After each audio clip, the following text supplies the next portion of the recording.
नमस्कार, मैं बहराज और आप देख रहे हैं द भारत नाउ। चीन में कोरोना महामारी मौत का तांडव कर रही है। ऐसा माना जा रहा है कि चीन में कोरोना अब तक का सबसे बड़ा हमला कर रहा है। करीब 2 साल तक जीरो कोविड पॉलिसी के चलते लोग घरों में कैद थे और अब जब नियमों में ढिलाई मिली तो फिर वो बाहर निकले और निकलते के साथ ही मौत का तांडव एक बार फिर से वहां पर शुरू हो गया। चीन में कोविड की सुनामी का अंदाजा इसी बात से लगाया जा सकता है कि कई शहरों में रोजाना लाखों नए केस आ रहे हैं।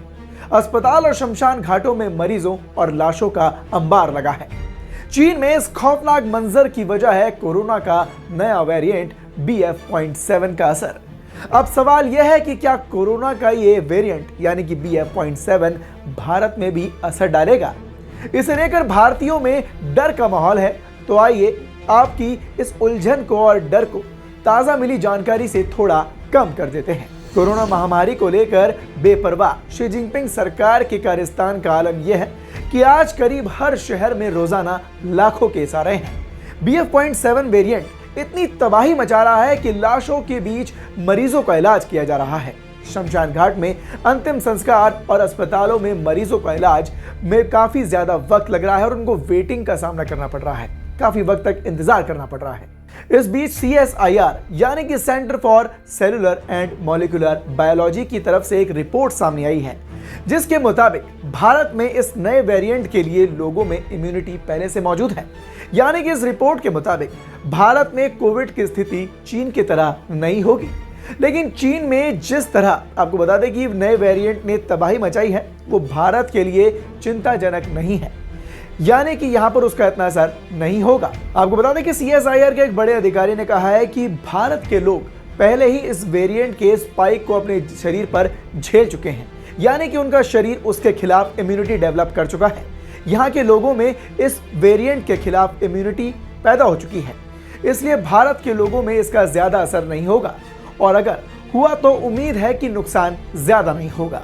समाचार एजेंसी PTI की रिपोर्ट के मुताबिक BF.7 वेरिएंट और ओमिक्रॉन BA.5 में स्पाइक लगभग बराबर है और इस वेरिएंट के खिलाफ भारतीयों में इम्यूनिटी पहले से मौजूद है, क्योंकि ओमिक्रॉन लहर के दौरान भारतीयों ने इस वेरिएंट का सामना किया था और अपने ऊपर इसकी मार को झेला था।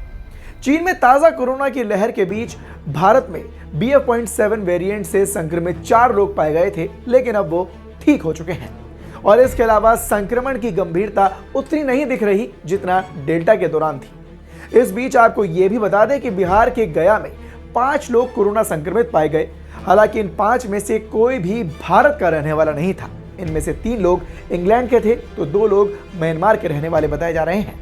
यानी कि कोरोना ने भारत में एक बार फिर से एंट्री तो कर ली है, लेकिन इसका असर ज्यादा नहीं होने की उम्मीद जताई जा रही है। हालांकि यह भी माना जा रहा है कि प्रशासन की तरफ से अभी तक कोई सख्त एक्शन नहीं लिया गया। भले ही प्रधानमंत्री नरेंद्र मोदी ने मन की बात कार्यक्रम के दौरान लोगों को कोरोना को लेकर अलर्ट रहने को कहा। प्रधानमंत्री नरेंद्र मोदी ने लोगों से अपील की कि मास्क जरूर पहने और कोरोना नियमों का पालन करते रहें। सरकार कोरोना के खिलाफ कई सारी तैयारियों में लगी हुई है और यानी कि मंगलवार को अब देश भर के सभी निजी और सरकारी अस्पतालों में मॉक ड्रिल का आयोजन भी किया जाएगा और इसमें व्यवस्थाओं को परखा जाएगा कि हम कोरोना की इस नई लहर से लड़ने के लिए कितने ज्यादा तैयार हैं।